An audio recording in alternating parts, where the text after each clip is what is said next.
Welcome to JG's Fight Talk, sponsored by Rich's Boxing and Limitless Creations. And with me now, Amar Kayani. Is that right? Yeah, that's perfect. Perfect. Yep, that's it. Bang on. I got it right. How are you anyway, man? I'm very well, thank you. How are you? Yeah, really good, mate. And I love the hoodie.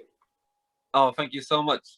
I've designed it myself, so I know I'll take that as a big compliment. And thank you for having me on your show also.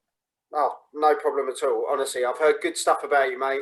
And big, bright future ahead. So no pressure. I hope so. As long as I don't make myself look like too much of an idiot doing this, I should be okay. No problem, mate. You can't be a bigger one than me. It's fine. Nah. So, for people that haven't heard of you, Amar, where did it all begin for you? When did boxing start for you? So obviously, like you said, I'm Amar Kayani. I've been boxing for about well, I'm 26 now. I've been boxing for since I was about 16. So a lot of boxers, they usually start boxing a lot younger. You know, people be in the gym at the age of 9, 10, 11, even 7, 8. But yeah, I started boxing when I was 16, and it's a bit of a funny story. I've told it before, but it's one of them stories that I originally started as like a really bad kid. I was always getting into trouble. I was always getting into fights. It's a bit cliche. A lot of boxers do. They get into loads of trouble in fights and arguments, and yeah, pretty much it was just like that. I was going down the wrong path. I was supposed to go for jail for GBH and ABH and loads of other charges, but I managed to turn my everything around and just start boxing and boxing coaching. And basically boxing, I know people say all the time, but boxing has actually changed my life. It changed me from being that kid on the street fighting, get up. Sorry about that. That's all right, mate. Don't worry. That's fine. Yeah. And you know what? Let me just take the charger off. So this is what's causing the issue. There we go. But yeah, so I went from being that kid that used to be getting into all the street fights and up to no good in the park corners, chilling out with the guys that are messing about. And I turned out to be the guy who's actually boxing now, and other people are asking for advice on how to box. So yeah, man, it's taking a turn for the best. Yeah, no, and hats off to you, mate, because you know it's so easy to go down that slope, isn't it? And Oh yeah, there's in Slough where I'm from, like that's how it's that there's two ways to go about life here. It's like either you be the gangster that's selling drugs and fighting and making money, or you're the guy that's just trying to do some good here. So obviously I'll just pick the latter path. So I started off in the wrong foot, and thank God I've taken the right turn now. yeah, no, honestly, I take my hat off to anyone who has a struggle or goes through a bad time and turns it into a positive. So hats off to you, mate. No, I appreciate that. Thank you so much, man. Thank you. I'm still learning every day. I mean, I'm not perfect. I still make mistakes. There's still the occasional person that you've had problems with from 5 years ago. You run across, and things happen. But obviously, I'm slowly, we're trying to make a change and inspire more kids and more people. Yeah, and the thing is, as a boxer as well, as you know, you've got that. It changes you as a person because of the discipline. You know, makes you more of a determined person to have a different outlook on things, doesn't it? So Yeah, 100%. Once you get that boxing discipline instilled into you, it takes over in your everyday life. So before, I might be out till 12, 1 in the morning, 2, 3 in the morning. But now as a fighter, I've got to go to bed a certain time. So I've got to do so when I spar tomorrow, I can perform maximum to maximum. So definitely boxing training and boxing, the lifestyle of a boxer isn't just for the boxing gym. It's actually for everyday life. Like it's the best sort of lifestyle you can live. yeah, no, I think it's great. And what start you've had to your career? 2 fights, 2 wins, 1 knockout. Yeah. It's been good. Like I've loved every minute of it. I mean, I wish I could just carry on boxing. Unfortunately, it's been like because of COVID, I had to slow everything down. But yeah, I was loving it. We were selling tickets, fighting, knocking people out. I was just getting into my groove. I thought if I get a couple more fights, I'd I'd really show out. But these things happen, and obviously, COVID hit everyone, not just me. It's hit loads of prospects hard. So just wait until they show us the green light again, and we can start fighting. Because when was your last fight? It was around sort of March last year. Well, yeah, literally over a year ago. It was exactly that March 7th last year, long time ago. So what have you done during this time? Obviously, because a lot of boxers are just kind of waiting around, thinking, oh, I'll wait for COVID to pass. I'll wait for this to happen, this to open up again, crowds to Yeah. come back. What have you been doing that makes, you know, sell yourself, mate? What makes you different? No, literally, what we've been doing, me and my coach, Stuart Scott, he's my coach from Hurricane. He's been my pro coach. Well, he's been my coach since I was an amateur. But what we've been doing is literally for over the last year, we've been drilling, we've been improving, we've been building strength. Like, if I fought again, let's just say 2 months after my last fight, I would have progressed a lot more slowly. But now I've added so much more to my artillery. I'm learning, I'm fighting, I'm boxing. I've got a plan A, plan B, plan C. We've practiced everything. We've been through every possible scenario in a fight. I'm fit now. I've been fit since March. Obviously, I got unfit for a while because, you know, right after the fight, you eat all the bullshit. Sorry if I can say that. You eat all the crap. But yeah, since then, like, I've been fit consistently. I'm fasting at the moment. I'm fasting right now, but I'm still training through Ramadan. I'm running in the mornings. I'm doing my pull-ups, sit-ups, everything. I'm training like a fighter. Yeah, we're still sparring and fighting like normal. I'm still like, I've just been ticking over and ready to go. If someone was to ring me tomorrow, if my manager was to ring me tomorrow and say, I've got a fight for you in a week, I'll take it in a heartbeat because I'm fit to fight right now. Yeah. Yeah, the main thing we've been doing is just staying taken over. And with Kayani Camp, we've been pushing with this a lot too, because this isn't just me as a brand, it's also a boxing club.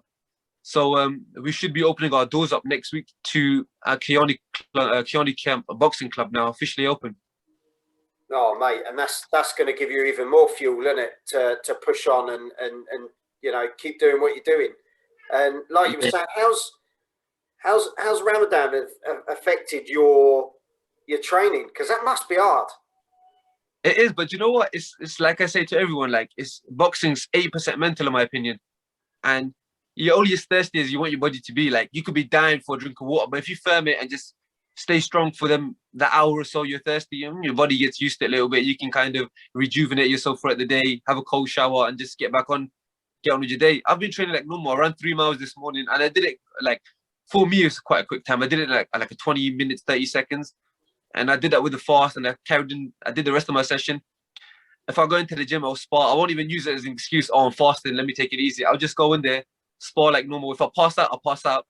I just think it makes me stronger mentally training in Ramadan. So when I do go out into full camp and I've got all the extra nutrients and nutrition, you think you're so much more of a beast, because then you've got actual fuel to fight on, not just willpower. Yeah. Well, I'll tell my hat off to you even more now, mate, because I'll tell you, I couldn't do it. I struggle not to have stuff, but then I suppose if you're into the routine and that's what you do, and you know, hats off to you. Brilliant. Because once you get into the routine of it, your body kind of gets used to it too. So it's not just me being like some Superman. I think anyone that does it long enough, your body kind of gets used to it. Training and fasting, it's kind of like a lot of athletes do it. I think like intermittent fasting, they have fasted cardio sessions. It's just like that, to be honest. It's not that bad. No. Well, as you say, hopefully we'll get to see you in action soon. Is there any particular date that's kind of penciled in, or you're not sure? I'm not too sure at the moment, but definitely by summertime I'll be out again. Because obviously now the rules are easing up a little bit and everything's getting a bit easier. So I think by summertime we should be back out again, hopefully. Yeah. Well, which leads me on to the next thing I'm going to throw at you. I know we had a chat about this just before we came on. And you were like, oh, shit, man. And the big one potentially could be happening soon. You know what's coming. You're already like, oh, no. Fury all right. versus AJ. Obviously, it happening would be amazing. We're obviously waiting for all that to happen first. You know, all the venue and all this sort of thing. Potentially, they've talked about Saudi Arabia, because that's the place where the money's at, and there's a potential crowd there as well.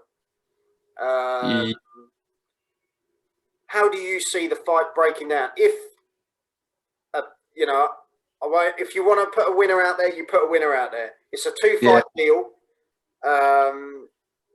Basically, how would AJ win if he's to win, and how does Fury win if he's going to get the job done? We'll leave it as that. Okay, so in my opinion, like, not going to tell you a straight up answer because I can't do that right now because I'm going to change my answer again next week and I'm going to keep changing and then everyone's going to cuss me out. So I'm going to just go. I'm going to be like, I'll try being as precise as I can. But in my opinion, every interview you do is going to be different, isn't it? I think that that's going to happen. So I can't afford to just give an answer, a straight up answer. I mean, I'll give you an answer, kind of an answer. So you backtracked already. Yeah, I know. Ready, innit? No, do you know what? I'm with you, mate. Honestly, it's the same. I am exactly with you. I talk to someone, they turn around and they go, Tyson Fury. And then I go, yeah, Tyson Fury. And then I talk to someone else and they go, yeah, but look how AJ was against, Andy Ruiz in the second fight and Pulev put on a really good performance. And you go, yeah. No, AJ, yeah. And then the next week someone else says, and you're like, oh, mate, just get the fight. I just want to see it. Yeah. I'm in the same boat as you. Okay, so I think, obviously, the fight starts. I think AJ starts a bit stronger because AJ starts quite strong anyways, but it's usually his first couple rounds, he's just finding his distance. Tyson's probably going to be on the back foot a little bit, just trying to jab him, not get hit by anything big.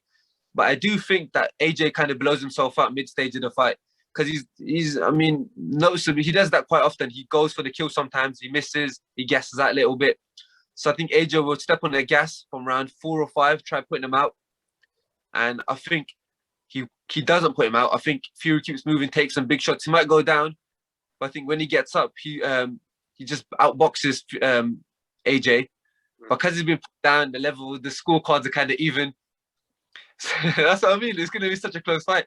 And then I think the kind of fight kind of fizzes out into a bit of like, I don't want to say into a boring fight, but I think they're going to clinch. I think they're going to get close and their styles aren't going to match. I think it starts off quite competitive. AJ comes forward, Fury's moving, AJ catches him. Fury goes down, I think. I think he gets up, starts boxing, jabbing, throwing them long shots, being annoying, moving his head. Kind of evens up the scorecards. And I think the last few rounds, let's say the last 4 rounds, I think they fizzle out into a bit of a ball fest. They kind of get close. No one's landing flush. You know what? Funnily enough, I'll score it a draw because if it's a draw now, everyone's going to watch this. Amar, that is shocking. If it's a draw now, they're going to come back, watch this interview, and be like, yo, this guy knows his boxing. You scored it a draw, and it's a draw. I'm saying draw first fight. Second fight, I've got no prediction for, but first fight's a draw. You coward. No, honestly, mate, I totally get it. As you say, you are the first person I've spoken to, and to be fair, you have literally done it round by round all the way through the fight. You've broken it down probably the best I've heard it yet, to be fair. Yeah. And yeah, I think Fury could get dropped. I think because he's been dropped before. He's known for being dropped. AJ, yeah, we know he hasn't got the best chin in the world, but like you said, if he stands toe to toe, that's when it's going to be interesting and probably his best chance. 100%. To box him, you can't outbox Fury, in my opinion. I don't think anyone can. He's too long. He's too big. I think AJ's got more of that concussive knockout power. I mean, Fury, he showed power in his last fight, but I think that's the only fight he's really showed genuine knockout power in. Apart from that, I can't even recall another fight like you thought he's gonna knock the guy out. He normally just kind of hits them, kind of wears them out. I think the last fight he just landed them shots that were so clean and accurate on Wilder. He just didn't know where they're coming from. I don't think Fury's gonna be standing there AJ's gonna be standing there to be hit like that. He'll get caught. I don't think AJ goes down. I think AJ gets outboxed quite a bit after going down, after Fury's going down, sorry. And I do think it fizzles out into a draw, into a bit of a ball fest. I think the last 4 rounds are going to be, they're both going to be waiting too long, trying to pick each other apart. I think, so I think I'm actually genuinely going for a draw now. Like, I'm actually thinking, like, I'm not just saying it to get out of the fire or whatever. I'm actually thinking draw. I'm thinking draw first fight. Mate, how many people, let's be honest, how many people is that going to piss off with a draw? I'm not going to lie, it's going to piss off everyone. It's going to piss off everyone that's the Fury people, people, but it'll keep me it'll stop me from getting cussed out later. So yeah, I'm saying draw for now. Yeah, no, I know what you mean, mate. Honestly, like I say, I get pulled one way and then pulled the other, and it's Yeah, one of those. And when you base it on their last fights, you know, who would have thought that Fury would have battered Wilder? Who would have exactly. thought that Joshua would come out looking really trim and back to his Yeah, like almost GB days to yeah. box like he did against Pulev, and you know ended it well. So It was kind of yeah put them really. both in good stead, doesn't it? Yeah, it does. They both had good last performances. But like randomly enough, I don't think AJ's last performance was that good. Like he fought an old Pulev, and I'd expect him to get him out of there a bit sooner, considering he's because I don't know Pulev was just on his down the way out. I still think it was really good the way he finished him, Do you think it but was the mentality though? Because when do you think it was the mentality? Because you know with Pulev, mm, he could have gone for the kill, and he thought, "No, I did this with Ruiz," and I yeah, reckon he almost yeah, came back a bit, and he kind of went, "Right, stick to the plan," because last yeah, time I kind of came away from it, and look what happened. And yeah, you know, and I, I think he boxed clever. I don't know whether I don't think he was out to sort of say, "Yeah, I've got to prove," you know, that fight's going to come if it's going to come, won't it? Do you know what I mean? yeah, yeah. You have a point. I mean, considering like he did go for that kill in the Reese fight, and it ended up terrible for him. So yeah, it makes sense. You think he was even during the fight when he was watching it, he looked a bit hesitant to try and get him out of there, but it makes sense why he would be. Obviously, he didn't want to get caught in the way in. He did get caught with quite a few shots against Ruiz, against Pulev, to be honest, but Yeah. nothing really like that. But it was still a really good performance, regardless of what happened.